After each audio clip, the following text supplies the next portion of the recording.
ഭാവം മാറും. പിന്നെ നിങ്ങളോട് എത്ര പ്രാവശ്യം പറയണം, നിങ്ങൾക്ക് ഇത് കേട്ടാൽ മനസ്സിലാവില്ല. ഇങ്ങനെ സംസാരിക്കുന്ന ആളുകൾ, പക്ഷെ അവർ ചീത്തയാണെന്ന് നമുക്ക് പറയാൻ പറ്റില്ല. അവരുടെ ക്ഷമ നശിച്ചിട്ടുണ്ടാവും. അല്ലെങ്കിൽ നിങ്ങള് സോഫ്റ്റ് ആയി സംസാരിക്കാതെ അർഹിക്കുന്നില്ല ഒരു ചിന്ത അവരുടെ മനസ്സിൽ വരുന്നുണ്ട്. അപ്പൊ നിങ്ങൾ എന്താ അവരോട് ചെയ്തത്? ആദ്യത്തെ റിലേഷൻഷിപ്പിന്റെ ഓവറോൾ ആണ് നമ്മൾ നോക്കാൻ പോകുന്നത്. അപ്പൊ ആദ്യത്തെ കാർഡ് വന്നിരിക്കുന്നത് സ്റ്റാർ കാർഡ് റിവേഴ്സ് ആണ്. ഇത് നമുക്ക് കാണുമ്പോൾ തന്നെ മനസ്സിലാവും. സ്റ്റാർ കാർഡ് എന്ന് പറഞ്ഞാൽ, സ്റ്റാർ എന്ന് പറഞ്ഞൊരു വഴികാട്ടിയാണ്, അല്ലെ? അപ്പൊ വഴികാട്ടി എന്ന് പറയുമ്പോൾ നമ്മളെ നേർവഴിക്ക് നയിക്കുന്നത്. അതൊരു ഇപ്പൊ നമ്മൾ വഴി തെറ്റി നിൽക്കുകയാണെന്നായിരിക്കും. പണ്ടത്തെ കാലത്ത് സ്റ്റാർ നോക്കിയിട്ടാണ് ആൾക്കാർ യാത്ര ചെയ്തിരുന്നത്. 3 നക്ഷത്രങ്ങൾ ഉദിച്ചപ്പോഴാണ് ക്രിസ്തുദേവൻ എവിടെയാണ് ജനിച്ചിരുന്നതെന്ന് ആ രാജാക്കന്മാർക്ക് കണ്ടുപിടിക്കാൻ പറ്റിയത്. അവിടെ ഒരു മാർക്കാണ് വന്നത് ആ സ്റ്റാറുകൾ.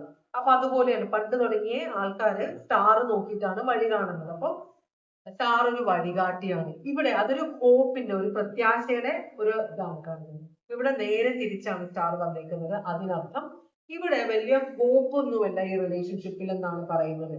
ഇവിടെ ഈ റിലേഷൻഷിപ്പ് മുൻപോട്ട് കൊണ്ടുപോകാൻ ചിലപ്പോൾ നിങ്ങൾ രണ്ടുപേരും ആഗ്രഹിക്കുന്നില്ലായിരിക്കാം, അല്ലെങ്കിൽ ഒരാൾ ആഗ്രഹിക്കുന്നില്ല.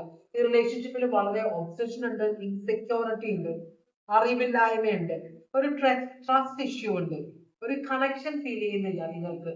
മനസ്സിലായി? റിലേഷൻഷിപ്പിലാണ് എനിക്ക് കല്യാണം കഴിക്കണം, എന്തിനാ അറിയില്ല, ഞാൻ അയാളെ സ്നേഹിച്ചോണ്ട് എനിക്ക് കല്യാണം കഴിക്കണം, അല്ലെങ്കിൽ എനിക്ക് ഇയാളെ കല്യാണം കഴിക്കണം കാരണം ഇയാൾ ഇന്ന ചിലപ്പോൾ അയാളുടെ ഫിനാൻഷ്യൽ സ്റ്റേറ്റസ് നല്ലതായിരിക്കും, ചിലപ്പോൾ അയാൾ ഉയർന്ന പദവിയിലുള്ള ഒരാളായിരിക്കാം, ചിലപ്പോൾ അയാളെ കാണാൻ കൊള്ളായിരിക്കാം. അതൊക്കെയാണ്. പക്ഷെ അതൊക്കെ ഒരു വിവാഹത്തിന് വേണ്ട കാര്യങ്ങളാണോ?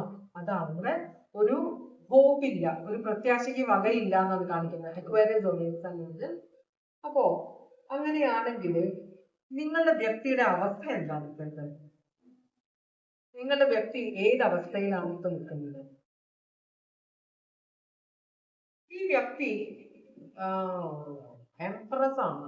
എംപ്രസ് എന്ന് പറയുമ്പോൾ വളരെയധികം പണമുള്ള, വളരെയധികം സ്വന്തമായ അഭിപ്രായങ്ങളുള്ള, ഓൾറെഡി മേ ബി കുട്ടികളും ഭർത്താവുമുള്ള ഒരു എനർജി ആയിരിക്കാം ഇതിന്, കേട്ടോ. അതിന്റെ കൂടെ ഈ മാഡത്തിനെയാണ് ഞാൻ നേരത്തെ കണ്ടപ്പോൾ ഞാൻ പറഞ്ഞില്ലേ, വളരെ പരുഷമായിട്ട് സംസാരിക്കുന്നത്, അധികം ഇമോഷൻസ് ഒന്നും കാണിക്കാത്ത. ഇതാണ് കാര്യം. വെട്ടൊന്നും മുറി കണ്ട്, ഇതാണ് ഈ സ്വഭാവം.